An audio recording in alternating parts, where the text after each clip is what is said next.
Daniel के दर्शन कार्यक्रम में आपका हार्दिक स्वागत है।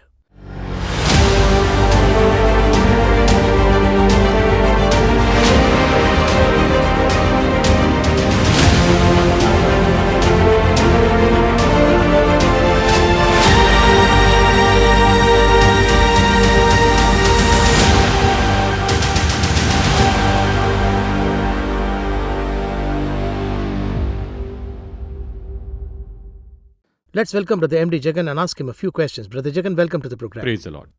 दानियल का दर्शन, ये कार्यक्रम अभी चल रहा है और शुरू में ही जो चीज़ हमें पता है उसे एक अनजान दृष्टिकोण से हम देख रहे हैं। प्रभु बहुत ही अद्भुत कार्य कर रहे हैं, बहुत सी चीज़ों को वो रिवील कर रहे हैं। दानियल का नाम ही गॉड इज़ माई जज है, नाम ही कुछ अलग है। गॉड इज़ माई जज ऐसा एक नाम ही, एक कैरेक्टर जब हम बाइबल में देखते हैं तब लगता है उन्हें अलग कर दिया गया है, उन्हें स्पिरिचुअल स्टैंडर्ड में डिफरेंशिएट कर दिया गया है, ऐसा में समझ में आता है। जब हम इसे पढ़ते हैं तो हमारी स्पिरिचुअल जिंदगी भी एक स्टैंडर्ड में पहुंचना ऐसा लगता है। उससे भी मुख्य सवाल यह है कि डैनियल 1:8 में ही पर्पस्ड हिमसेल्फ, यानी कि कुछ लोग फैसला करते हैं लेकिन डैनियल जो फैसला लेते हैं वो स्टैंडर्ड फैसला है। प्रभु की दृष्टि से वो जो स्टैंडर्ड उम्मीद करते हैं वो है। हम हमेशा एक स्टैंडर्ड फिक्स करते हैं पर बहुत सारे विषयों में कॉम्प्रोमाइज हो जाता है। पर दानियल की जिंदगी में वो स्टैंडर्ड बहुत ही हाई है। मेरा सवाल यह है कि हम जो इसे पढ़ रहे हैं, चाहे वो दर्शक हो या फिर हम हो या फिर जब हम स्पिरिचुअल स्टैंडर्ड को मैं देखता हूं तो डैनियल एक अलग ही स्तर पर खड़े हैं। इसे हम कैसे समझ पाएंगे और हम कैसे उस स्पिरिचुअल स्टैंडर्ड पर जाएंगे? सबसे पहले आपने उसका नाम कहा है ना, जजमेंट। देखिए, वो तो परमेश्वर ने पहले से ही प्लान करके रखा। जो उसकी योजनाएं हैं, उद्देश्य हैं, वो अनादि कहा गया, अनादि यानी इटर्नल, इस तरह से। और उसके न्याय के निर्णय के बारे में, न्याय के निर्णय का मनुष्य, गॉड इज माई जजमेंट, परमेश्वर निर्णय करते हैं, ये सभी जो है ये वो फिर से दोबारा करते हैं। उसी समय इस दुनिया का निर्णय करने वाले सबसे मुख्य कार्यों के बारे में उसी के जरिए कहा गया है। यानी हर एक नाम के पीछे एक विषय होता है, चाहे याकूब ही हो या फिर इस तरह से कहिए कि यूसुफ है या फिर इस तरह यानी अब्राहम हो। देखिए, इन सब के पीछे, अब अब्राहम को ही देखिए, उसका नाम क्यों बदला, इसका कारण है। अब्राहम से उसका नाम अब्राहम में बदला। तो ये जो न्याय है इसके बारे में लोगों को बताना जो है, ये तो सबसे महत्वपूर्ण ऐसी बात दिखाई देती है। और उसी समय में उस न्याय के लिए वो खुद कैसे, यानी देखिए, न्याय सुनाने वाले जज अगर खुद ही गलती करे तो ये कैसे होगा, नहीं हो सकता। तो उनका कैरेक्टर बहुत ही महत्वपूर्ण है। तो देखिए, दानियल जो इतना बड़ा है, 12 अध्यायों में, यानी हमारे लिए उसके बारे में केवल 12 अध्याय हैं, उसमें जो है यानी आज लगभग 2500 साल हो चुके हैं और इन 12 अध्यायों पर अध्ययन अब तक खत्म नहीं हुआ है। बाइबल के स्कॉलर नहीं कर पाए, बाइबल कॉलेज भी नहीं कर पाए, लगातार और भी आते जा रहे हैं, विश्वविद्यालय भी इस पर अध्ययन कर रहे हैं, इसका अध्ययन कर रहे हैं, क्या कर सकते हैं, क्या हो सकता है, इस तरह सोच रहे हैं। देखिए, ऐसे कहने पर इसकी तो निश्चय एक कीमत है। कभी भी बिना कुछ चुकाए कुछ नहीं मिलता है। अब देखिए, उद्धार के लिए हमने कीमत नहीं चुकाई, मसीह ने उसकी कीमत चुकाई है। उसी तरह से यहाँ पर दानियल की एक कीमत है। शारीरिक तौर पर क्या किया इसके बारे में हमने बताया है, उसे जाकर किसको सौंप दिया गया और उसने कितने कष्ट झेले, ये सब हमने देखा है, पहले इसके बारे में चर्चा की है। लेकिन आत्मिक रूप से जैसे आपने कहा 1:8 यही है, बस एक निर्णय। कई बार जब हम परमेश्वर के लिए खड़े होते हैं तो जो चाहा वो नहीं कर सकते हैं। 2 तरह के निर्णय होते हैं खास रूप में। एक तो हमारा निर्णय है, मेरा जीवन ऐसा होगा, मैं ये पढ़ूंगा, ये जो निर्णय है। और फिर उसके बाद मैं किससे शादी करूंगा, ये भी एक निर्णय है। मैं इस जगह पर काम करूंगा, ये भी एक निर्णय है। यूएस में रहूंगा या यूके में रहूंगा, ये निर्णय होता है। इस तरह हर एक का अपने जीवन का अलग निर्णय होता है। दूसरा है परमेश्वर के लिए निर्णय। जब आप परमेश्वर के लिए निर्णय लेते हैं तो ज्यादातर हमने जो अपने निर्णय लिए है उसके विरुद्ध में ही होता है।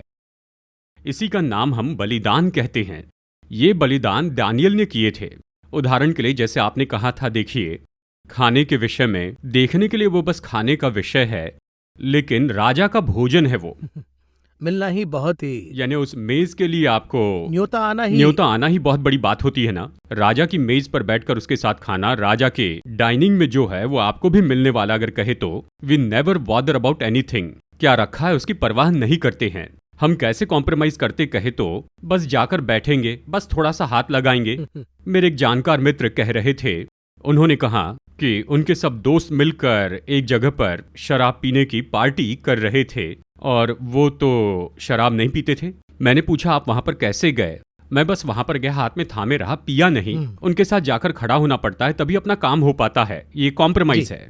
एक साधारण काम के लिए, एक साधारण पोस्टिंग के लिए इतना कॉम्प्रोमाइज करते हैं, तो राजा के साथ बैठकर खाने के बारे में सोचिए। वो उसे कहता है मुझे ये नहीं चाहिए, नहीं चाहिए। परमेश्वर के लिए लिया हुआ ये निर्णय है। मेरी तबीयत ठीक नहीं, मुझे शुगर है, मुझे बीपी है, मैं ये नहीं खा सकता, ये अलग है। यानी हम तो ये भी नहीं कर सकते हैं। अभी तो शुगर के लिए कहते हैं मैं बस एक एक्स्ट्रा गोली ले लूंगा, फिर वो खाने लग जाते हैं। पर वो उस निर्णय में डटकर खड़े नहीं रहते, एकदम फर्म है। जी हाँ। और वो भी सोशल मीडिया का कल्चर है। और कोई होता तो फोटो निकाल कर मैं किंग्स के यहाँ गया हूँ ऐसा कहकर व्हाट्सएप में, फेसबुक में। लेकिन इतनी निश्चितता के साथ में वो अपने निर्णय के साथ खड़ा रहा। जी हाँ, उसका ये जो निर्णय है आप उसके पूरे जीवन में इसे देख सकते हैं। तो ये कॉम्प्रोमाइज किए बिना आप फैसले की बात कर रहे हैं ना। एक तो ये है कि जो विषय मुझे पता है उसके आधार पर मैं फैसला लेता हूं, पर प्रभु के लिए जब मैं फैसला लेता हूं तो मेरी योजना बदल जाती है, ऐसा आपने कहा। तो प्रार्थना भी बदलना चाहिए, है ना, कि हे पिता ये मेरी योजना नहीं है, ये आपकी योजना है, आपका प्लान है, ऐसा ही तो प्रार्थना होना चाहिए, है ना। देखिए बहुत ही कैजुअल होकर परमेश्वर से प्रार्थना करते हैं। नहीं, मैं ये नॉर्मली पूछ रहा हूँ, आजकल के प्रार्थना तो अलग ही है ना। ऐसा है कि खुद की सोच जो है वो तो परमेश्वर ने हमें दी हुई आजादी है। मनुष्य को दी गई ये सबसे बड़ी आजादी है। देखिए तानाशाही और लोकतंत्र में यही तो सबसे बड़ा फर्क है। तानाशाही में लोगों को सोचने नहीं देते हैं, मैंने जो कहा तुम उसे करते जाओ, वो कैसा होगा, वो अपनी मिलिट्री से राज करेंगे। लेकिन हमारे परमेश्वर ऑलमाइटी गॉड हैं, सब कुछ हाथ में रखने वाले हैं। वो तानाशाह के मन वाले नहीं हैं जी। उन्होंने तो हमें अपनी सोच दी है ना, फ्रीडम। तुम कुछ भी कर सकते हो ऐसे कहते हैं। ये करने को जब कहते हैं, ये मत करो कहते हैं, इससे तुम्हारा नुकसान होगा, इसे मत करो कहते हैं। देखिए उसी समय में मैं एक निर्णय लेता हूं मेरे पिता के लिए, मेरे राजा के लिए, किंग के लिए, कि मैं ऐसे नहीं करूंगा। ये कितनी बड़ी बात है। देखिए जब ऐसा होता है तो कई समय में हम जो है आज उन निर्णयों में खड़े नहीं रह सकते हैं। कारण क्या है? यही सब कारण होते हैं। यानी कि उस परमेश्वर का जो निर्णय है वो मैं लेता हूं, उसके लिए मैं जीने वाला हूं। जब ऐसा होता है तो मेरी खुद की सोच, मेरे निर्णय, मेरी इच्छा, ये सब कुछ वहीं पर टूट जाते हैं। कॉम्प्रोमाइज नहीं तो कॉम्प्रोमाइज होता है, समझौता करने लगते हैं, कोई रास्ता नहीं होता है। तो फिर आखिर में क्या होता है कि परमेश्वर ने जो निर्णय लिया है उससे मैं बाहर हो जाता हूं, पर अपने निर्णय को नहीं छोड़ता। देखिए परमेश्वर कहते हैं कि मनुष्य के हृदय में केवल बुराई और बुराई ही आती है। इसका मतलब क्या है? मैं वही करूंगा जो परमेश्वर ने कहा, पर वही होगा जो मैं कहता हूं। यानी ऐसा करने लगते हैं। देखने में लगता है परमेश्वर ने जो कहा वो कर रहे हैं, पर मेरी सोच पूरी हो रही है। उससे जैसे करना है वैसे ही मैं करूंगा। इस तरह की मनुष्य की सोच हो गई इन दिनों में। आगे कहा जाए तो हम जो फैसला लेते हैं उसके लिए प्रभु कैसे अकोमोडेट कर रहे हैं, हम उस लेवल तक पहुंच गए। जी हाँ, परमेश्वर के लिए हम अकोमोडेट नहीं कर रहे। जी हाँ, परमेश्वर को हमारे लिए कॉम्प्रोमाइज करवाते हैं। अभी एक जगह पर देखा जाए तो उदाहरण के लिए ये बात सही होगी। यानी उस समय याकूब तो बहुत ही डर गया था, क्योंकि अगले ही दिन एसाव से मुलाकात करनी थी, तो रात को बहुत ही परेशान था। और ये जो है ये तो हाँ उसके डर को दूर करने के लिए आया था, और वो उससे विनती करता है कि मुझे आशीर्वाद दे, आशीर्वाद दे। इसका विचार क्या? अगर परमेश्वर आशीर्वाद दे तो एसाव कुछ नहीं कर पाएगा। पर परमेश्वर की सोच यहाँ पर इसे आशीर्वाद देने की नहीं थी। परमेश्वर का उद्देश्य ये था कि मैं इसका नाम बदलूंगा, इसराइल नाम रखूंगा, और उसके बाद में ही मैं इसे आशीष दूंगा। उनका एक प्लान, वो एक प्लान में जा रहे हैं। ये तो पूरी रात गिड़गिड़ाता, होशे में कहाँ है, पैर पकड़ के गिड़गिड़ाता है, रोता है, सिसकता है, ऐसे कहाँ? उत्पत्ति में, जी हाँ, उत्पत्ति में संघर्ष किया, ऐसे कहाँ है? लेकिन होशे में पढ़े तो वो उसके पैर को पकड़कर सिसकता है, कहाँ है? पैर पकड़ के रोता है, मुझे आशीर्वाद दे, आशीर्वाद दे, इस तरह कहता है। आखिर में नाम बदलता है, कहता है इसराइल। ठीक है, आशीर्वाद देता हूं। यहां देखे तो परमेश्वर मजबूर होकर आशीर्वाद देते हैं, और इसे तो हम बहुत सी बातों में सही है इस तरह कहते हैं। लेकिन एक और एंगल से प्रभु के पैर में पड़कर हम चिल्लाकर प्रभु मेरे साथ रहना, आशीष देना, ये पूछना गलत है क्या? नहीं, ऐसे पूछने की जरूरत ही नहीं है उसको। ओके, इस कॉन्टेक्स्ट में यानी देखिए, उसे अपने पिता से पूछने की जरूरत ही नहीं। यानी यहाँ पर 2 अध्याय के बाद में अगर आप देखें, वो खुद आकर इसे कहते हैं। ये पूछता ही नहीं, वो आते हैं फिर कहते हैं कि अब से तेरा नाम इस्राएल होगा। प्लान कर ली। देखिए, प्लान के लिए एक निश्चित समय है, मैं वक्त देता हूँ कहते हैं। ये उसका निर्णय है। अब मैं परमेश्वर के निर्णय को लेता हूँ तो उस समय का इंतजार करूंगा।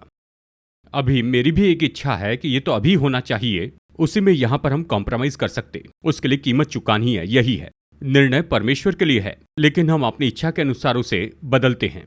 दानियल की किताब में इतना ही नहीं, अगर आप इस किताब को पूरी तरह देखें, बाइबल में जो दिया है, परमेश्वर के निर्णय को देखिए। यानी देखिए, परमेश्वर के जो भी निर्णय है उसमें वो तो आखिर तक खड़े रहते हैं, स्टैंड कर रहे हैं। जी, अभी हम खड़े हैं या नहीं, यही तो सवाल है।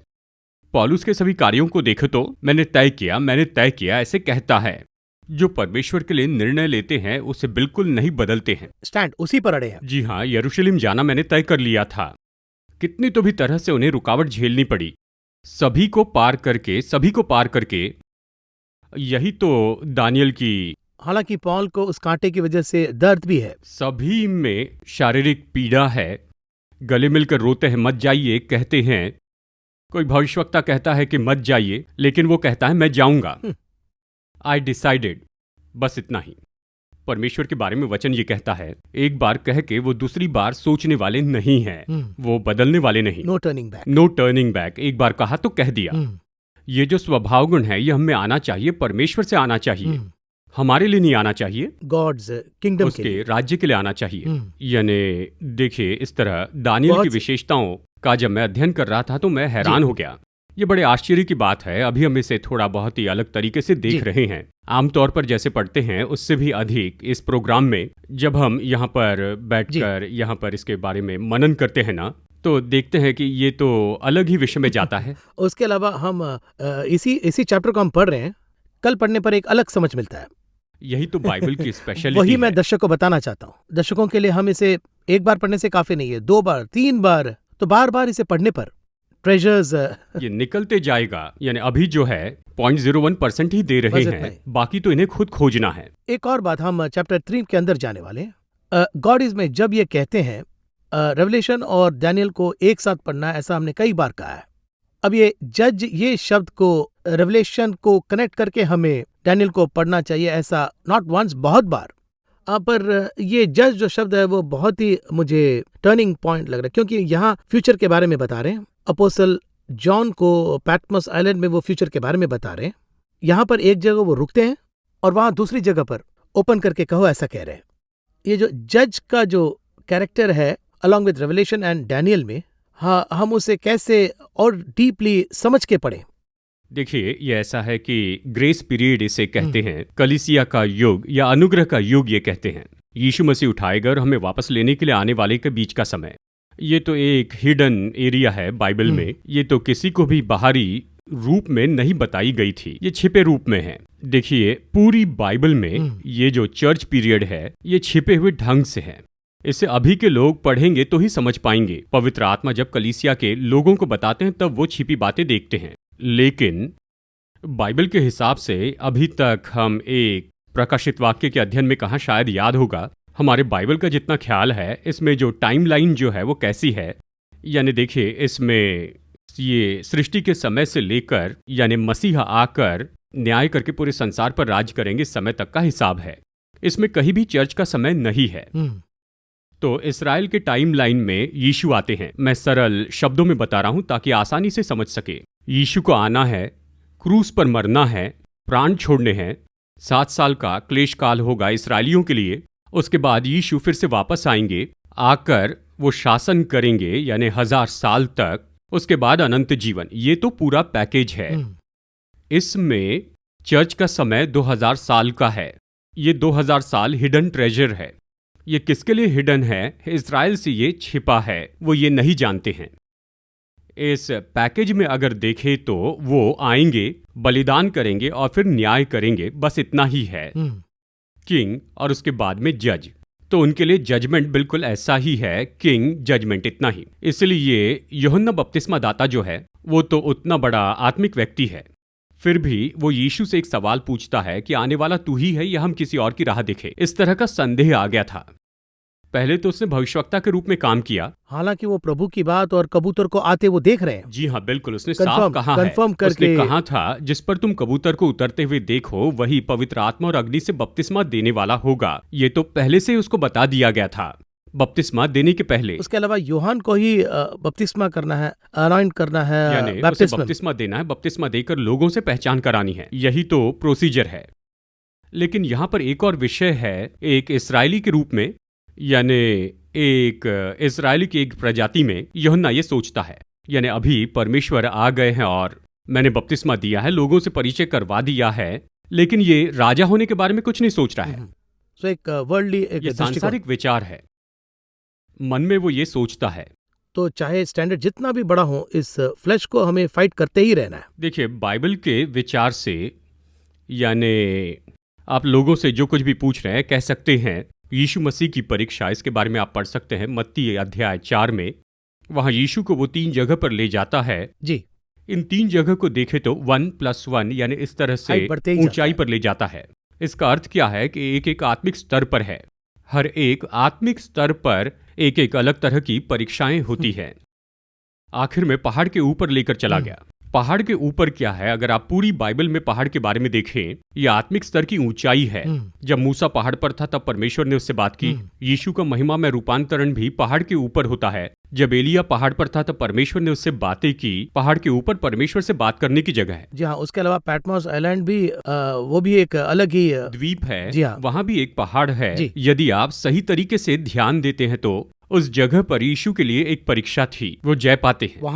वहां पर भी वहां क्या करते हैं, पूरी दुनिया की आशीषों को लेकर वो हमारे हाथों में उसे सौंपते हैं। इसी तरह से एक एक जगह पर एक आत्मिक स्तर होता है। वहीं पर पवित्र आत्मा से बातें करते हुए वो ये कहते हैं, यानी देखिए आत्मा हमसे इस तरह कहता है, तुम अभी कम उम्र के हो, तुम्हारी जो परीक्षाएं हैं वो तो अलग ही किस्म की है। या कहीं अगर मैं 73 साल का हो जाऊं, उस समय हमारा जो संघर्ष, हमारी जो परीक्षाएं होगी वो अलग होगी।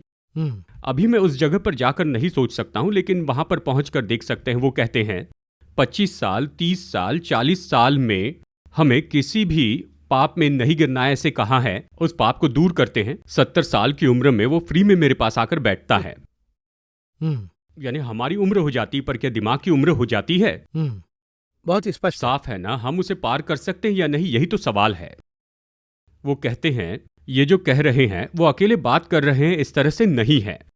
बाइबल में अय्यूब ने कहा है, मैंने अपनी आंखों के साथ वाचा बांधी है, तो मैं अपनी आंखों से कैसे किसी स्त्री को देखूं। इसका मतलब क्या है, मैंने अपनी आंखों से ये वाचा बांधी है, मैं किसी को नहीं देखूंगा, नहीं देखूंगा।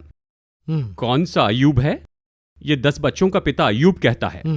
यानी एक एक समय में जैसे आत्मिक स्तर बढ़ते चले जाता है, वैसे हमारे आत्मिक संघर्ष भी बढ़ते चले जाते हैं, और उन सारे संघर्षों पर जय पाते हुए अगले आत्मिक स्तर में हम पहुंचते हैं। ऐसा कह सकते हैं क्या, हर एक लड़ाई को हम जीतते जीतते प्रभु उनके सीक्रेट्स को रिवील करेंगे, ऐसा कह सकते हैं क्या? जी, जब उस स्तर पर पहुंचते उस लेवल के खजाने मिलते हैं। हमारे लिए खजाना क्या है, उसका रहस्य हर एक स्तर पर ये अलग अलग होते हैं। देखिए दानियल के पहले अध्याय में दानियल ने भोजन की परीक्षा पर उसने जय पाई।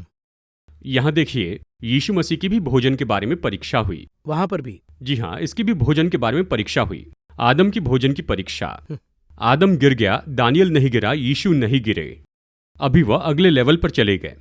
अभी अगले स्तर की परीक्षा क्या है, अगर ये पूछे तो आत्मिक परीक्षा आती है।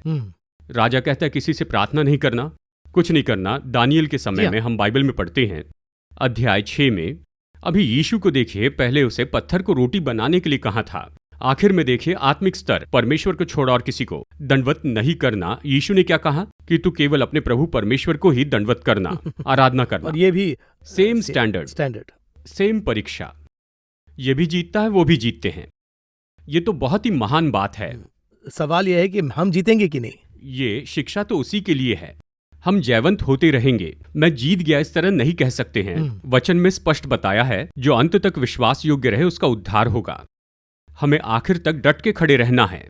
60 साल का हो गया, 50 साल का हो गया, इसके ऊपर मेरा क्या है? मैं 50 साल का हो गया, 60 साल का हो गया, कहने दीजिए। उसके बाद भी संघर्ष आएगा, आपको जय पानी है। 70 में भी जय पानी है। मूसा को मारने के लिए शैतान क्या कोशिश करता है? डुबाकर मारना चाहता था स्टार्टिंग में। अंत में कहां पर गिराता है? 120 साल की उम्र में गिराता है। 120 साल तक वो मूसा के पीछे पड़ा ही रहा, लगातार। 120 साल की उम्र में मूसा एक बहुत ही छोटे से विषय में चूक गया। और यही तो हमारे लिए पाठ है।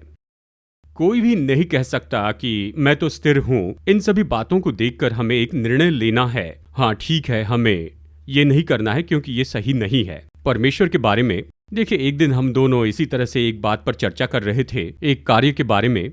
इस तरह मुझे 1-1.5 लाख रुपए मिलेंगे, नहीं मिलेंगे ऐसे नहीं कहा, लेकिन ये बात परमेश्वर को पसंद नहीं, इसलिए मुझे नहीं चाहिए, इस तरह से आपने उस समय कहा था। देखिए, यही तो परमेश्वर के लिए निर्णय लेना है। महीने में 1-1.5 लाख आ जाएगा, परवाह नहीं, लेकिन मुझे नहीं चाहिए। मेरे लिए परमेश्वर जरूरी है। परमेश्वर क्या करेंगे, क्या सोचते हैं? हमने जो 2 लाख छोड़ दिए हैं उससे 10 गुना, 100 गुना, 1000 गुना करके आशीर्वाद देंगे। हमसे ऐसे ही निर्णय की परमेश्वर अपेक्षा करते हैं। स्टैंडर्ड, जी हाँ, स्टैंडर्ड हमारे लिए बड़ा है, हमारे लिए बड़ा है। परमेश्वर के लिए हम बड़े हैं। यही तो परमेश्वर की अपेक्षाएं हैं। बहुत सारे विषय हमने बात की, और उसके अलावा अब ऐसा है कि इस डिस्कशन में मुझे जो पसंद वो ये है कि पवित्र आत्मा इस सवाल को बार बार पूछ रहा है, ऐसा मुझे लग रहा है। और उसी प्रकार आप भी वही सोच रखने के कारण ये कार्यक्रम बिना कोई रिटेक के रिकॉर्ड हो रहा है। जब मैं ये सोचता हूँ तो प्रभु की दृष्टि किस हद तक हम पर है, क्योंकि हमारे पास कोई एजेंडा नहीं है। आप भी बिल्कुल साफ है, मैं भी बिल्कुल साफ हूँ। बस दर्शक बाइबल को अच्छी तरह समझे, अगले स्टैंडर्ड पर जाए, बस इसी सोच से हम इस कार्यक्रम को कर रहे हैं। जी देखिए, अभी हम इंफॉर्मेशन टेक्नोलॉजी में जुड़े हैं। हम केवल जानकारी नहीं दे रहे हैं, हम बदलाव लाने की कोशिश कर रहे हैं। परमेश्वर उसी के लिए हमारा उपयोग करते हैं, ऐसे मैं सोचता हूँ। देखिए, अब कोई भी चैनल जानकारी तो दे सकता है, लेकिन केवल कुछ चैनल बदलाव ला सकते हैं। और मैं यही कहूंगा कि हमारे चैनल का यही मुख्य एजेंडा है। करेक्ट। 3rd चैप्टर के अंदर हम जाने वाले, क्योंकि समय बहुत हो चुका है। इस 3rd चैप्टर में हम क्या उम्मीद कर सकते हैं? देखिए, तीसरे अध्याय में 2 चरित्र हम देखते हैं, 2 विषय में, यानी एक तो नबूकदनेस्सर के बारे में और दूसरे हैं शद्रक, मेशक और अबेदनगो, हनन्याह, मिशाएल, इनके बारे में, अजरिया के बारे में हम देखते हैं। यानी इन दोनों चरित्रों के बीच में होने वाली घटना को हम देखते हैं। ये एक अच्छा विषय है। हमें तो हमेशा नबूकदनेस्सर का ओवरऑल चरित्र देखना होगा, यानी हमें नबूकदनेस्सर का ओवरऑल कैरेक्टर देखना है। केवल नबूकदनेस्सर ही नहीं, लेकिन हर एक जो राजा है वो एक चिन्ह है। हर एक राजा तो एक चिन्ह है, क्योंकि राजाओं में वो सुपर राजा था, बाइबल कहती है। बताया है कोरेश द ग्रेट, जो इसके बाद में आता है, उसके बाद में अलेक्जेंडर द ग्रेट आता है, ये सब इसके बाद में ही आए। फिर एंटियोकस द ग्रेट आया, यानी वो भी इसके बाद आया। अलेक्जेंडर भी इनके बाद ही आया। अलेक्जेंडर के बाद देखिए, ये सब जो है नबूकदनेस्सर के बाद आए थे। इस सारे समय में सबसे बेस्ट कौन था, ये कहा तो नबूकदनेस्सर था। नबूकदनेस्सर के पहले भी बहुत से राजा आए, सुमेरियन राजा भी आए थे, मिस्र के राजा थे, फिरौन भी थे। इन सभी में ये जो नबूकदनेस्सर है वो तो सारे फील्ड में वो एक्सपर्ट था, एंड वेरी पावरफुल आल्सो, है ना, बहुत शक्तिशाली। यानी उसके बारे में अगर आप उस समय के राजा का इतिहास अगर आप पढ़े, वो सोने का सिर तू ही है, इस तरह परमेश्वर ने कहा। ये तो सिर के जैसे था। इसलिए नबूकदनेस्सर की ये जो छवि है, ये तो सभी राजा की छवि है। अब इस नबूकदनेस्सर के गुण क्या हैं, उसको देखकर राजा का हृदय कैसा होगा, इस तरह आप सीख सकते हैं। उसके अलावा टेम्पल को डिस्ट्रॉय भी यही कर रहे हैं ना? जी हाँ, यरूशलेम का भवन नाश करना परमेश्वर की योजना थी। हाँ, प्लान है, उसके लिए उसका उपयोग किया। इसी के लिए परमेश्वर उसे दास कहते हैं। हाँ, मेरा दास जो है नबूकदनेस्सर, तो इन्हें हल्के में नहीं ले सकते। हल्के में नहीं ले सकते। देखिए, यहाँ पर एक बात क्या है कि देखिए, जरा सोच के देखिए, पहले अध्याय में हमने इसे पढ़ा है और हमने इस पर बताया भी है। इसने यरूशलेम का भवन नाश कर दिया, वो उसे जलाता है, लेकिन उस भवन के पात्रों को लाकर उनके, यानी अपने पूजा के स्थान में एक खजाने जैसे उसे संभाल कर रखता है, वहां रखता है, उनका सम्मान कर रहे हैं। जी, उसने उन पात्रों का आदर किया था। देखिए, अगर इतिहास में हम देखें तो रोमी साम्राज्य को ही देखिए, वो जिस देश पर कब्जा कर लेते थे तो उस देश के आराधनालय के स्थानों को ले लेते थे, उनकी संस्कृति को तोड़ते थे, यही उनकी परंपरा थी। वो तोड़कर जला देते थे। रोमन्स ऐसे थे। कोई भी औरों के परमेश्वर को इतना महत्व नहीं देते थे। उनके लिए कोई भी प्रार्थना की जगह न हो ऐसे सोचते थे। नबूकदनेस्सर ने जो किया, उसने ये क्यों तोड़ा? क्योंकि परमेश्वर ने तोड़ने के लिए कहा था उस भवन को। लेकिन उसका हृदय कैसा था? उसे मर्यादा में होते हुए करना, ऐसा उसका हृदय है। नबूकदनेस्सर ने सीधा जाकर भवन नहीं तोड़ा, उसका सेनापति जाकर ये काम करता है और नबूकदनेस्सर उन पात्रों का आदर करता है। अभी और भी देखें तो यहाँ दूसरे अध्याय में यहाँ पर प्रकाशन दिया है, दानियल प्रकाशन देता है। आखिर में जो कहा वो वचन देखे तो वचन 47 में राजा ने दानियल से कहा, सच तो ये है कि तुम लोगों का परमेश्वर, सच ये है कि तुम लोगों का परमेश्वर सब ईश्वरों का ईश्वर, राजाओं का राजा है और भेदों का प्रकट करने वाला, इसलिए तूने ये प्रकट किया है। एक स्टेटमेंट है। राजा कह रहा है, जरा सोचिए। और वो भी ओपनिंग स्टेटमेंट, ओपनिंग न्यूज के जैसा है। जी हाँ, जरा देखिए, जो बाइडेन किसी विषय पर कहेंगे तो पूरे संसार में ये हेडलाइन होती है। इस राजा ने जो कहा पूरे संसार में हेडलाइन हो गई। राजा ने ये कहा, ये हेडलाइन थी। उस परमेश्वर का आदर करना चाहिए, ये एक सोच है ना, वो थॉट, विचार है। यानी ऐसे नबूकदनेस्सर का ये एक और चेहरा है दूसरा रूप, एक और पन्ना। यानी इस पर जरा सोच के देखिए। ये मुख्य बात थी, इसलिए कहता हूं। दूसरे अध्याय में ये कहता है ना, तीसरे अध्याय में परमेश्वर के विरुद्ध काम करता है। जी, लगातार वो आ ही रहा है। लगातार। देखिए यहाँ पर विषय क्या है, नबूकदनेस्सर अपनी खुद की एक बहुत बड़ी प्रतिमा बनाता है। जी। ये किससे बनाता है, ये मुख्य बात है। उसमें क्या करता है, देखिए 3:1 में राजा नबूकदनेस्सर ने अपनी ही सोने की एक मूरत बनाई। इस तरह कहता है, जरा पढ़िए इंग्लिश में क्या है। तीसरा इसमें 3:1 में king Nebuchadnezzar made an image of gold whose height was 60 cubits and its breadth 6 cubits. He set it up on the plain of Beulah in the province of Babylon, ऐसा दिया है। ये पूरी सोने से बनी थी। ये सबसे महत्वपूर्ण है। सोने से ही क्यों बनाई, ये एक सवाल है। क्योंकि देखिए दानियल अध्याय 2 में वो बुत देखता है ना, यानी वो बुत तो अलग अलग धातु से या मेटल से बना था, यानी इसे सोना कहा, तू ही सोना है।